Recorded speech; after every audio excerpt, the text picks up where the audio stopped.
মাননীয় স্পিকার 1971 সালে দেশ স্বাধীনের পর সংবিধানের 4টি মূল নীতি যখন বাস্তবায়িত হওয়ার পথে ঠিক তখনই জাতির পিতাকে ঘৃণ্যভাবে হত্যা করা হয়।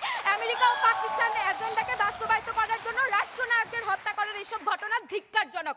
বাংলাদেশ এশিয়ার প্রথম দেশ যারা ইনডেমনিটি জারি করার মাধ্যমে বঙ্গবন্ধু ও জেল হত্যার বিচার বন্ধ করে দিয়েছে। পরবর্তীতে স্বৈরশাসকদের আমলে বঙ্গবন্ধুর হত্যাকারীরা ফ্রিডম পার্টি নামক রাজনৈতিক দল নিয়ে আত্মপ্রকাশ করে এবং প্রকাশ্যে জনগণের বিরুদ্ধে দেশের মাটিতে তারা রাজনীতি করে এবং পরবর্তীতে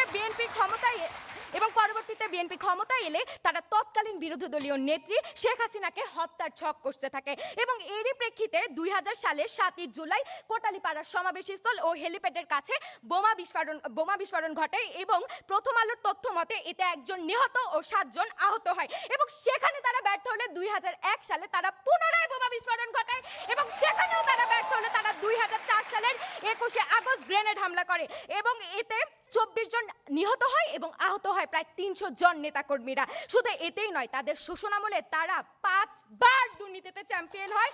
তারা তাদের দুর্নীতিতে এতটাই লিপ্ত ছিল যে জনগণের স্বার্থে তারা চোখ দৃষ্টি দিতেই পারেনি। তারই ধারাবাহিকতায় ভারত সফর শেষে দেশে ফেরার পর তিস্তা চুক্তির কথা বলা হলে তৎকালীন প্রধানমন্ত্রী বলেন, আমি তো ভুলেই গেছি।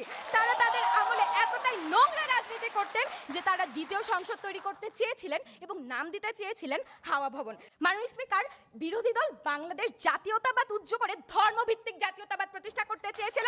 জামাতে ইসলামের উপর নিষেধাজ্ঞা তুলে দেয় এবং পূর্ণজন্ম হয় জামাতে ইসলামীর। ধর্মভিত্তিক রাজনীতির লাবাসে ব্যাপকভাবে বিকাশ ঘটে জঙ্গিবাদের। এবং মাননীয় স্পিকার, আপনি লক্ষ্য করুন, আমাদের দেশের যুদ্ধাপরাধী যারা আছে, যেখানে তাদের গলায় ফাঁসি পড়ানোর কথা ছিল, সেখানে তাদেরকে ক্ষমতায়ন করে সরকারি অর্থে বিলাসবহুল গাড়ি কিনে দেওয়া হয় এবং তার উপরে লাল সবুজের পতাকা লাগিয়ে দেওয়া হয় এবং জনগণের বুকের উপর দিয়ে সেই গাড়ি চালানো হয়। এবং তারা যখন মাননীয় স্পিকার ক্ষমতায় ছিল তখন নিজামী ইসলামী ছিলেন অর্থমন্ত্রী এবং মোহাম্মদ ইসাক ছিলেন পররাষ্ট্র মন্ত্রণালয়ের অধীনে এবং তাদেরকে বিভিন্ন দেশের দূতাবাসে নিয়োগ করা হতো, অর্থাৎ দেশের বিভিন্ন গুরুত্বপূর্ণ জায়গাগুলোতে তাদেরকে নিয়োগ করা হতো।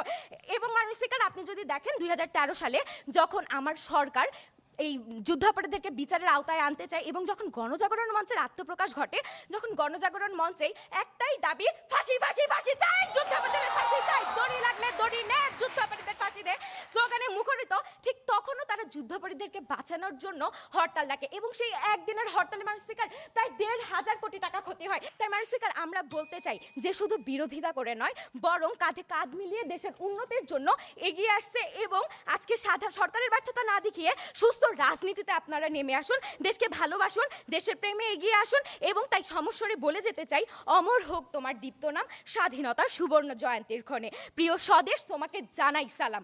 ধন্যবাদ মাননীয় স্পিকার, ধন্যবাদ সবাই।